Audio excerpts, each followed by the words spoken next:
여러분 안녕하십니까? 정부가 30년 넘은 아파트는 안전진단 없이 바로 재건축에 착수할 수 있게 하겠다고 발표했습니다. 강원도 아파트의 15%에 해당하는데 2026년에는 4채 중 1채가 대상입니다.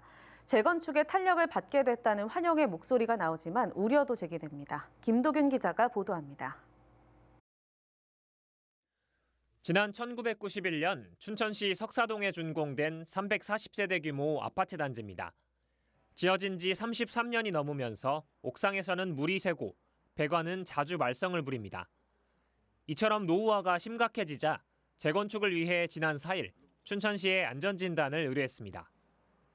그런데 앞으로 안전진단을 안 해도 재건축을 추진할 수 있을 전망입니다.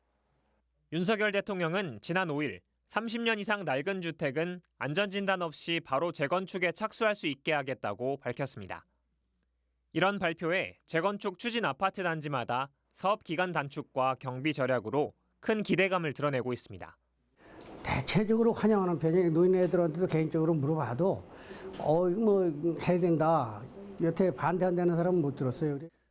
그렇다면 규제 완화 대상에 강원도는 얼마나 포함될까? 강원도에는 아파트가 모두 36만 3천 세대가 있습니다. 이 가운데 15%에 해당하는 5만 4,900세대가 준공된 지 30년이 넘었습니다.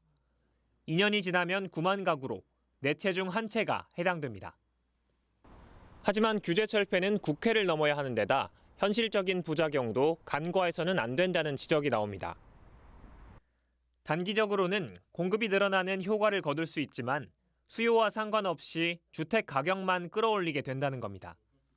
수도권 중심으로 수요가 몰리면서 장기적으로는 지역 부동산 시장은 위축될 가능성이 크고 재건축으로 인한 사회적 문제도 곳곳에서 터져나올 수 있습니다. 이런 과정들이 아직 여물지 않은 그런 지역들에서도 추진이 되면서 재건축과 관련된 여러 가지 이제 갈등이라든지 이런 것들이 발생할 수 있는 그런 가능성들이 좀 더 높아지겠죠.